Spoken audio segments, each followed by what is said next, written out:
पिछले क्लास में यानी पिछले वीडियो में हम लोग पढ़ रहे थे कोऑर्डिनेट ज्योमेट्री के बारे में। आज भी हम लोग कोऑर्डिनेट ज्योमेट्री पढ़ेंगे, लेकिन आज हम लोग पढ़ेंगे सेक्शन फार्मूला।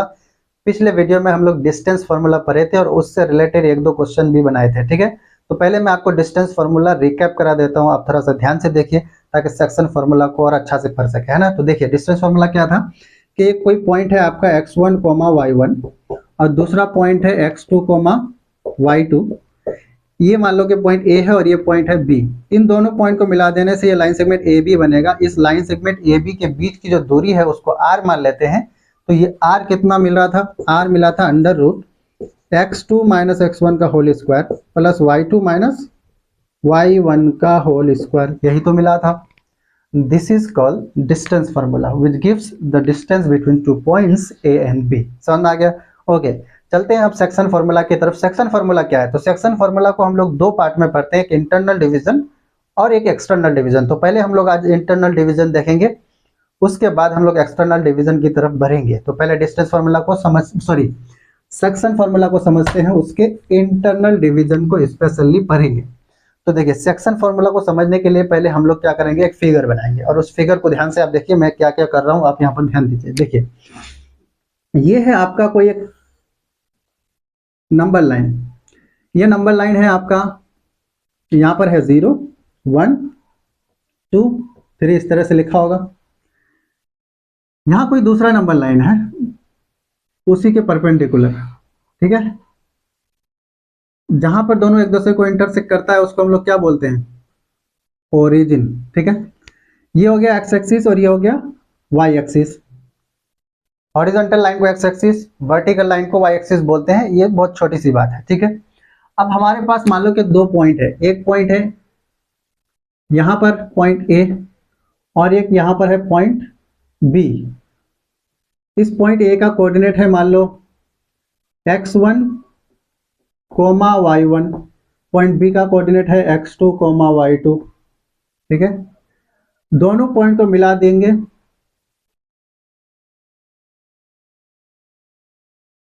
दोनों पॉइंट को दिए मिला। अब दोनों पॉइंट को मिलाने से एक लाइन सेगमेंट बन रहा है ए बी। इस लाइन सेगमेंट पर कोई एक पॉइंट है P। अब वो कौन सा पॉइंट है? मान लेते हैं यहां पर कोई एक पॉइंट है P।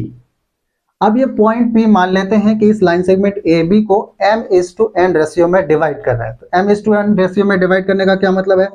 यानी AP/PB ये आपको दिया हुआ है m/n। ठीक है, ये मेंशन्ड है यानी दिया हुआ है। अब क्या है, आपको इस पॉइंट P का कोऑर्डिनेट बताना है। पॉइंट P का x कोऑर्डिनेट और y कोऑर्डिनेट क्या होगा आपको ये बताना है। इसके लिए हम लोग कुछ कंस्ट्रक्शन करेंगे। क्वेश्चन समझ में आया कि नहीं है? क्वेश्चन ये है कि एक पॉइंट है x1, y1, दूसरा पॉइंट है x2, y2। इन्हीं दोनों पॉइंट को मिलाने वाला जो लाइन सेगमेंट है AB, उस पर कोई एक पॉइंट P है। ये पॉइंट P उस लाइन सेगमेंट AB को m:n रेशियो में डिवाइड कर रहा है।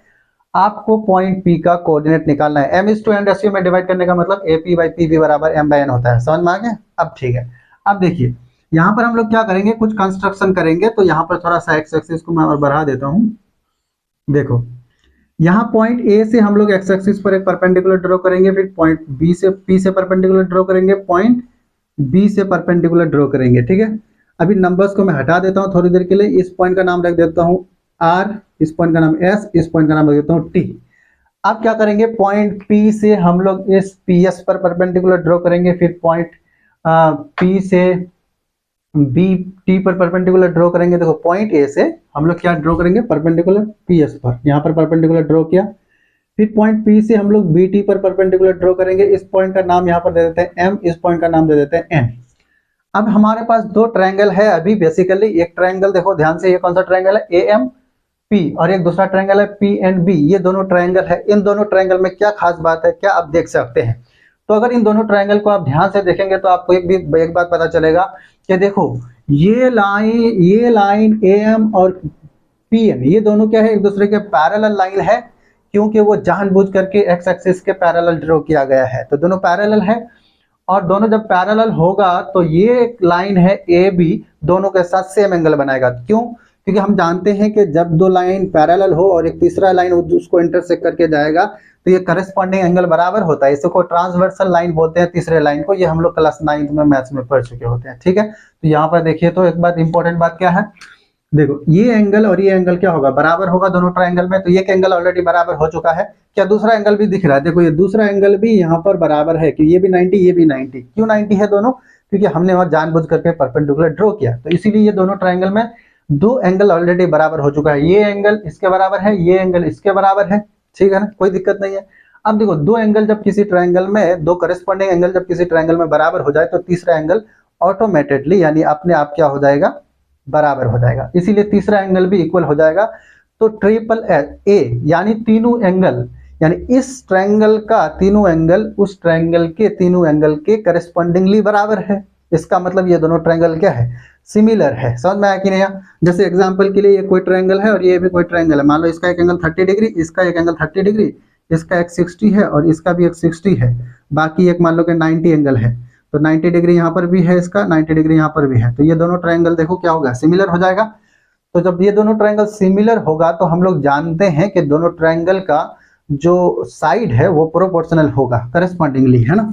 तो क्या मतलब हुआ इस बात का, यहाँ पर ध्यान से देखो, देखिए तो ये दोनों ट्रायंगल सिमिलर है, तो लिख लिया इस बात को। तो हम कहेंगे since triangle A M P, figure में देखिए, and triangle P and B, ये दोनों ट्रायंगल क्या हुआ, आर सिमिलर, ये दोनों ट्रायंगल सिमिलर होगा, इसीलिए साइड सब प्रोपोर्शनल होगा। देयरफॉर साइड्स आर प्रोपोर्शनल, यानी A M by P N, A M का करस्पॉन्डिंग साइड कौन है, पी एन, तो ये दोनों का रेशियो बराबर होगा P M by B N, P N by B M, P M by B N, ठीक है, P M by B N, और उसके बाद बराबर होगा A P by P B, P B, ठीक है। ये क्यों बराबर किया, करस्पॉन्डिंग साइड का रेशियो बराबर होगा जब भी दो ट्रायंगल सिमिलर होगा। समझ में आ गया, ये बात थ्योरम है क्लास 9 का। तो आप देखिए यहाँ हम लोग इसको आगे बढ़ाएंगे तो लिख सकते हैं A M by P N बराबर लिख सकते हैं P M by B N, और ये बराबर लिख सकते हैं, sorry, A M by P N, ठीक है, और ये P M by B N is equal to A P by P B, ये दिया हुआ है गिवन, ठीक है, A P by P B कितना दिया हुआ है, एम बाई एन दिया हुआ है, तो आप इसको यहाँ पर लिख लेंगे।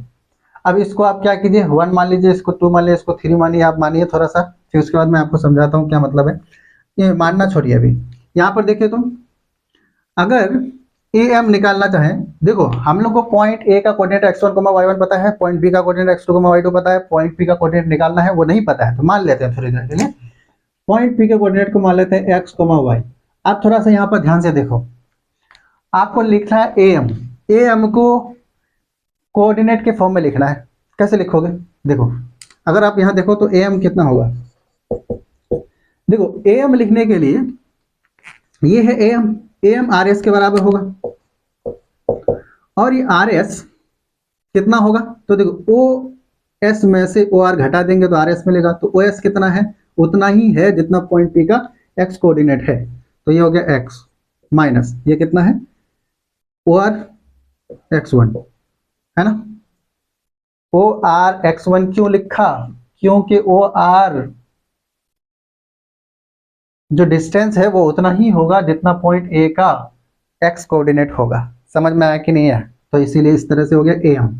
और उसके बाद अगर पी एन की बात करो तो देखो यहाँ ओ टी में से ओ एस घटा दोगे तो आपको मिल जाएगा एस टी बराबर होगा पी एन के, तो पी एन कितना होगा, एस टी के बराबर होगा, और एस टी निकालने के लिए आप क्या कीजिए ओ टी में से ओ एस घटा दीजिए, तो ओ टी कितना है, उतना ही है जितना पॉइंट बी का एक्स कोऑर्डिनेट है, ठीक है।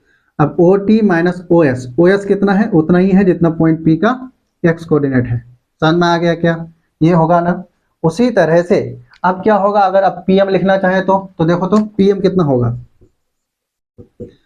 देखो पी एम उतना ही होगा जितना पी एस में से पी एस एम एस घटाने से बचेगा। पी एम कितना होगा, पी एस में से पी एम एम एस घटा दो, तो पी एस कितना है, वाई, है ना, क्योंकि पॉइंट पी का वाई कोऑर्डिनेट कितना है, वाई, और पी एस में से एम एस घटाओ। एम एस कितना होगा? जितना ए आर होगा, और ए आर कितना होगा? जितना वाई कोऑर्डिनेट होगा पॉइंट ए का, तो हो गया वाई वन। उसी तरह से आपको अगर बी एन निकालना हो तो बी एन कैसे निकालोगे? तो बी एन देखो, बी एन क्या है? बी टी में से एन टी घटा दो, तो बी टी कितना है? बी टी है आपका वाई टू में से B T Y one, sorry Y two, B T में से एन टी घटाओ, एन टी उतना ही है जितना पी एस है, और पी एस का वाई कोऑर्डिनेट कितना है? वाई। समझ में आया कि नहीं? गुड।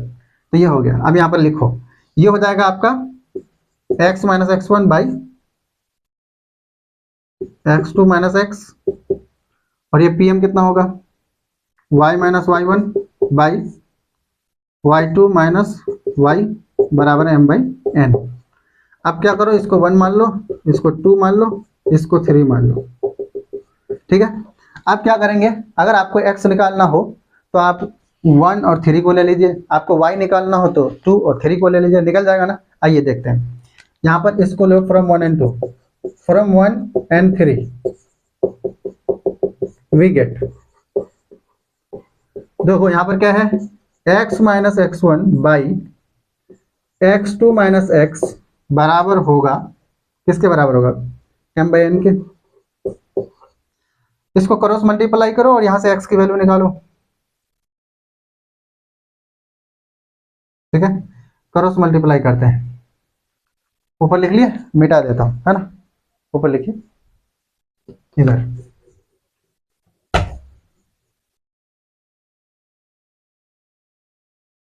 देखिए ऊपर क्रॉस मल्टीप्लाई करो तो ये कितना हो जाएगा?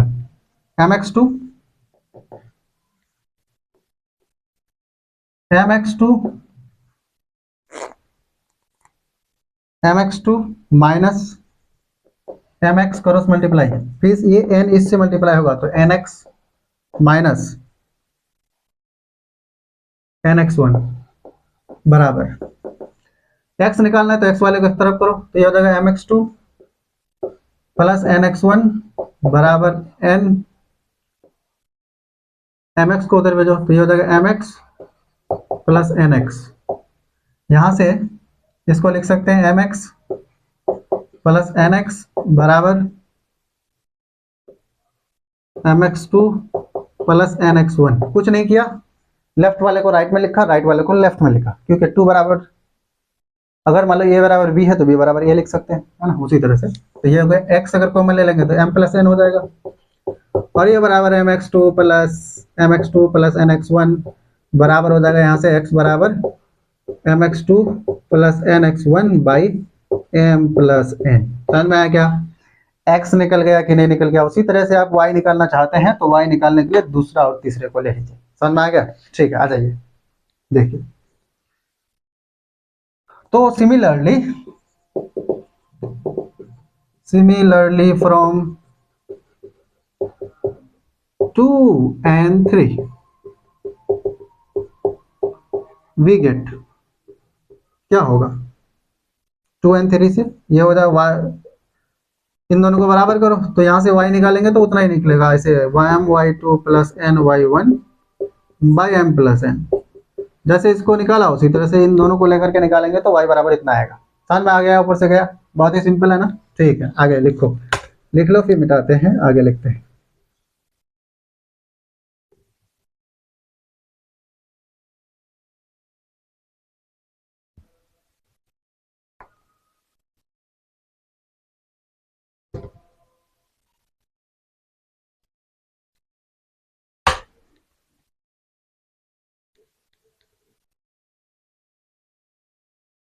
चलिए आइए, सेक्शन फॉर्मूला का डेरिवेशन समझ में आ गया है।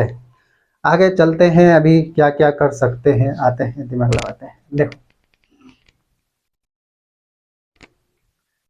नोट करके लिखेंगे, अगर एक पॉइंट है A X one comma Y one और दूसरा पॉइंट है B X two comma Y two, इन दोनों पॉइंट को मिलाने वाला ये लाइन सेगमेंट है ए बी। इस लाइन सेगमेंट ए बी को कोई point P X comma Y मान लेते हैं, उसका coordinate M is to N ratio में डिवाइड कर रहा है, यानी A P by P B जो है आपको दिया हुआ है m बाई n, तो पॉइंट पी का जो कोऑर्डिनेट है x और y वो क्या होगा? तो हम लोगों ने निकाला x बराबर mx2 plus nx1 by m plus n। उसी तरह से y बराबर क्या निकलेगा? my2 प्लस ny1, है ना, बाई m प्लस n। क्या याद रहेगा? बहुत ही सिंपल सी बात है, याद रखिए। आगे चलते हैं और एक बात और मैं बता रहा हूँ, सॉरी ये 1 2 इसी में हो गया। दूसरा note, note number 2, mid point formula.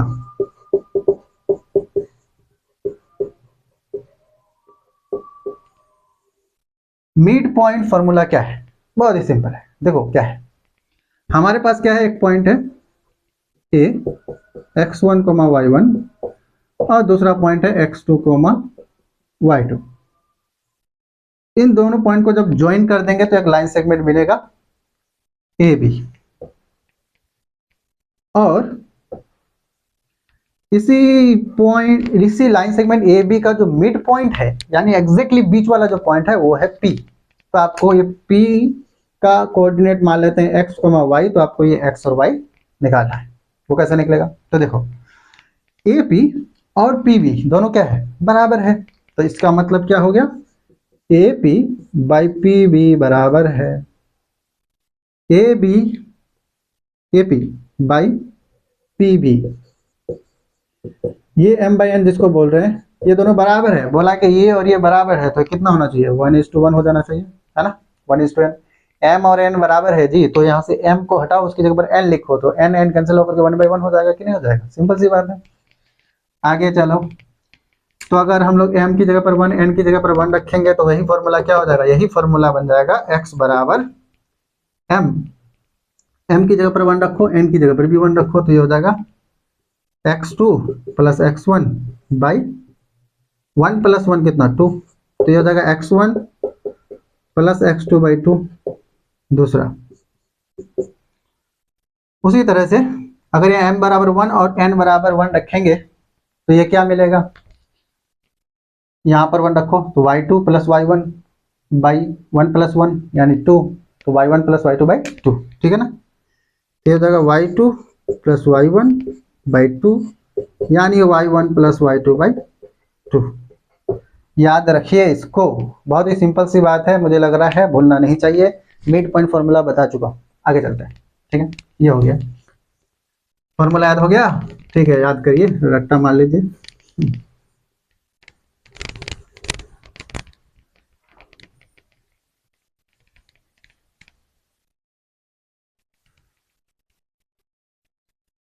समझ में आ गया होगा, है ना। तो फॉर्मूला आपको समझ में आ गया, आप क्वेश्चन की तरफ जा ही सकते हैं। तो पहले एक लॉलीपॉप लिखता हूँ, फिर उसके बाद और अच्छे क्वेश्चन लिखेंगे। आइए क्वेश्चन देखो। Question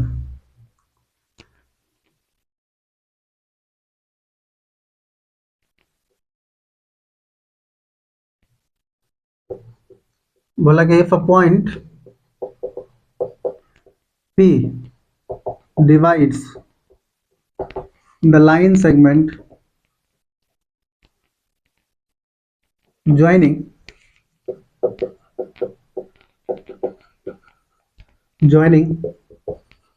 the points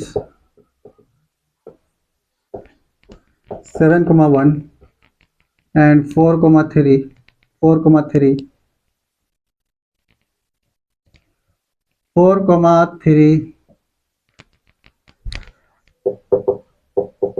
in the ratio 2:1, then find the coordinates. Find the coordinates of the point. क्या बोल रहा है कि एक लाइन सेगमेंट है और वो उसका एक एंड पॉइंट है 7,1 और एक है 4,3, यानी 2 पॉइंट है, एक है 7,1, दूसरा पॉइंट है 4,3। दोनों पॉइंट को दोनों पॉइंट को मिलाने वाला जो लाइन सेगमेंट है, उस लाइन सेगमेंट को एक कोई पॉइंट P 2:1 रेशियो में डिवाइड कर रहा है। आपको वो पॉइंट P निकाल करके बताना है, बता देंगे। आइए देखिए कैसे निकलेगा सॉल्यूशन। Start now. देखो यहाँ पर एक पॉइंट है ए, ये है मान लो कितना 7,1। दूसरा पॉइंट है बी, ये है 4,3।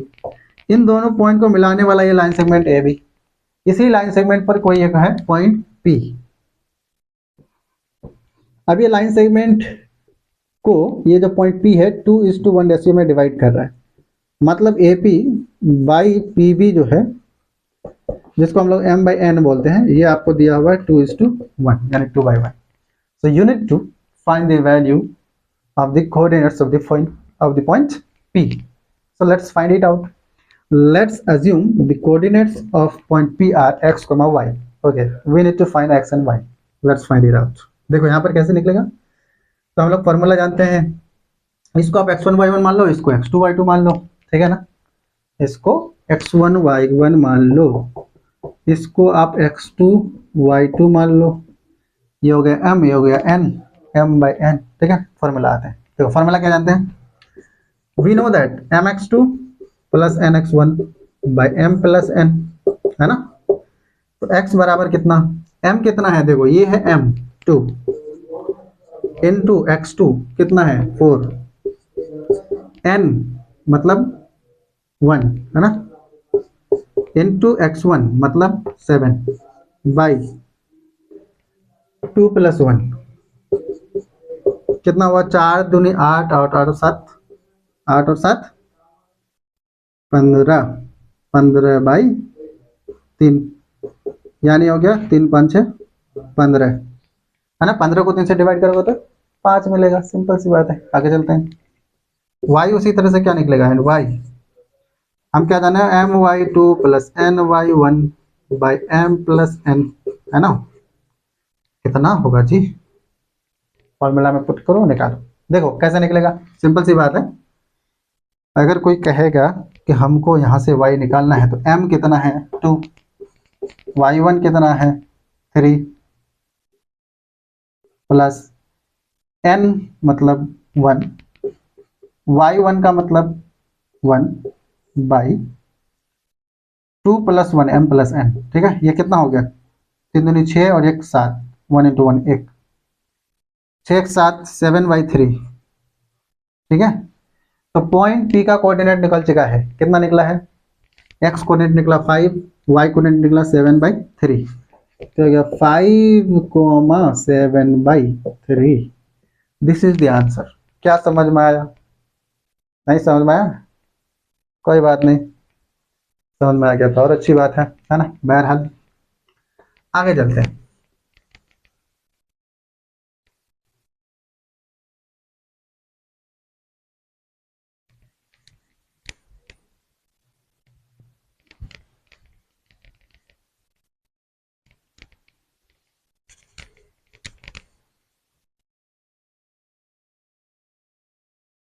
चलिए मैं कुछ क्वेश्चन लिखता हूँ, मेरे पास ऑलरेडी क्वेश्चन के बहुत सारे कलेक्शंस हैं। ओके,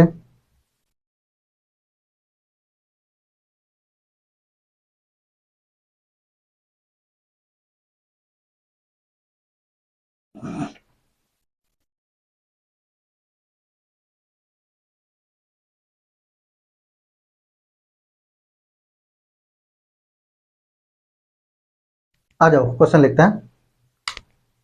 क्वेश्चन नहीं है, बहुत ही बेसिक सा क्वेश्चन है। देखो क्वेश्चन कह रहा है, सपोज, क्वेश्चन कह रहा है कि suppose a 1,1 and b 2,-3 are 2 points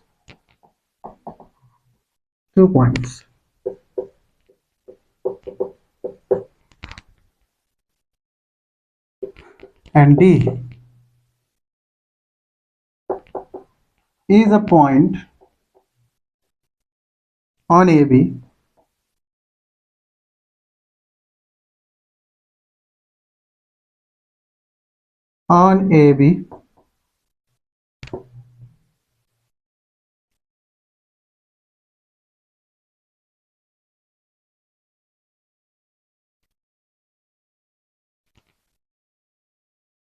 एक मिनट, पहले दूसरा क्वेश्चन लिखो। ये तो अलग कॉन्सेप्ट में चल गया, ठीक है ना। पहले दूसरा क्वेश्चन लिखते हैं, फिर उसके बाद दूसरा। देखो पहला क्वेश्चन क्या है। क्वेश्चन है कि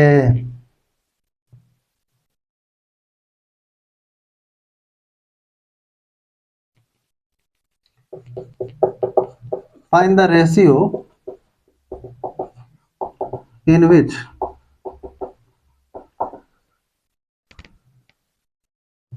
the x-axis divides the line segment joining the points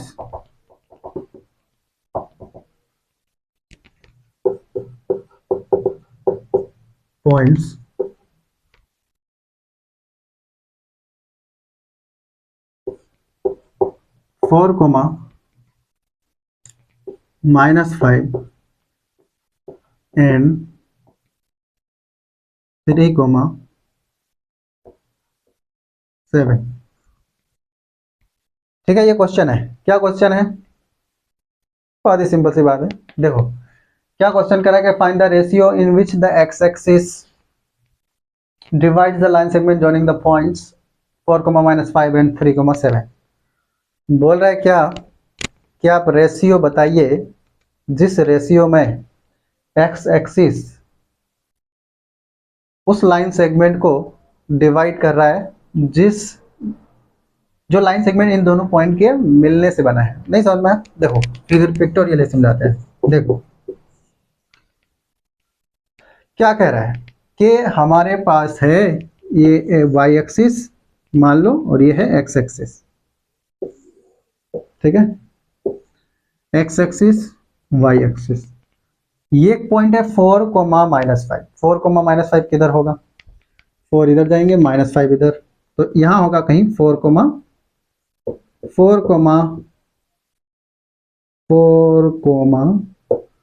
-5, ठीक है। किस क्वाड्रेंट में होगा ये पॉइंट? ऑब्वियसली बात है ये फोर्थ क्वाड्रेंट में होगा, 4, -5। उसके बाद एक पॉइंट है 3, 7। ये किस क्वाड्रेंट में होगा? ऑब्वियसली बात है 3 जाएंगे फिर 7 जाएंगे इधर, तो कहीं पर इधर होगा 3, 7। आप चाहो तो इस पॉइंट को ए मान लो, इस पॉइंट को बी मान लो।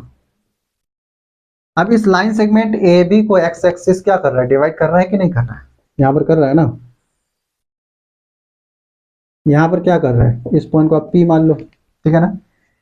इस लाइन सेगमेंट ए बी को ए एक्स एक्सिस क्या कर रहा है? डिवाइड कर रहा है।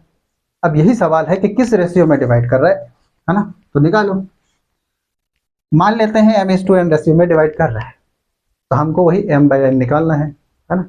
m/n रेशियो में मान लेते हैं। तो देखो मान लेते हैं कि m/n रेशियो में डिवाइड कर रहा है, तो हमको यही निकालना है m/n, ठीक है। निकल जाएगा, बहुत ही सिंपल है। देखो ये पॉइंट P है। अब बेसिक क्लासेस में पढ़े होंगे, क्या पढ़े होंगे कि कोई भी पॉइंट जो एक्स एक्सिस पर है उसका y कोऑर्डिनेट 0 होगा, है ना। तो पॉइंट P का x कोऑर्डिनेट मान लेते हैं x है और y कोऑर्डिनेट 0 होगा, है ना। तो हमको यहां से क्या निकालना है? m/n निकालना है। ये कैसे निकालेंगे? तो देखो हम लोग जानते हैं कि x बराबर होता है mx2 plus nx1 by m plus n। आप इसको थोड़ी देर के लिए x1 y1 मान लो, इसको आप मान लो x2, y2, ठीक है ना, x2, y2। तो x इतना निकलेगा, निकालो x बराबर कितना होगा? mx, ये है आपका m, x इतना होगा, एंड y हम लोग जानते हैं कितना, my2 plus ny1, my2 plus ny1 by m plus n। क्या समझ में आया? ये दोनों फॉर्मूला हम लोग जानते हैं। हम इसको, ये y कोऑर्डिनेट की इसको अभी छोड़ते हैं, इस पर आते हैं। y कोऑर्डिनेट कितना है बताओ तो? 0 है। m कितना है? रहने दो। y2 कितना है? यही y2 है, -5 प्लस n कितना है? रहने दो। y1 कितना है? 7 बाई m प्लस n। क्या समझ में आया? बहुत ही सिंपल सी बात है। देखो, क्रॉस मल्टीप्लाई करेंगे तो ये क्या होगा, ये m प्लस n 0 से मल्टीप्लाई होकर के 0 हो जाएगा, और ये हो जाएगा -5m प्लस 7n। तो यहाँ से क्या हो जाएगा, 5m को इधर लाओ, 5m बराबर हो जाएगा 7n। आपको m निकालना है तो n से दोनों तरफ डिवाइड कर दो, या n को इधर लाओ तो ये हो जाएगा m बाई n, उधर बचेगा 5 को उधर ले जाओ, 7 रहेगा और उधर जाकर के डिवाइड होगा। 7 कितना हो गया, 7/5। तो ये आंसर क्या होगा जो आपको ये निकालना था, इसकी वैल्यू कितनी आई, 7 बाई कितना आया, 7/5। क्या समझ में आया? बहुत ही सिंपल सी बात है, तो आप इसको याद रखिए, बहुत ही सिंपल है ना। इस तरह के नमूनेदार क्वेश्चन से घबराना नहीं है, बहुत ही सिंपल है।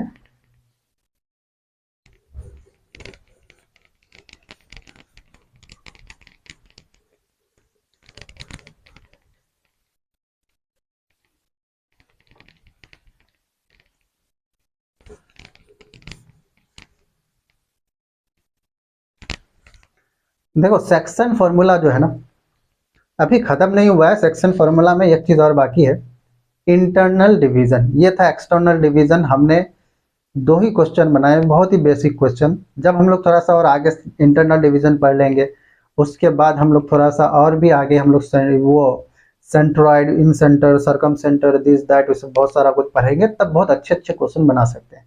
अभी इतने कॉन्सेप्ट में जेई के क्वेश्चन तो बनेंगे नहीं, क्योंकि जेई के क्वेश्चन जो है ना मिक्स टाइप के होते हैं, प्योरली कंसेप्चुअल नहीं होता है, ठीक है ना। तो आप इंतजार करिए, और इस वीडियो को देख लिए तो आप इन, मैं अभी बताया सेक्शन फॉर्मूला और 2 क्वेश्चन, आप उसको याद रखिए। हम लोग अगला वीडियो में पढ़ेंगे internal division of section formula, फिर उस सेक्शन फॉर्मूला का दोनों को मिला करके हम लोग जो क्वेश्चन बन सकता है उस पर बात करेंगे। ठीक है, आज के लिए इतना ही।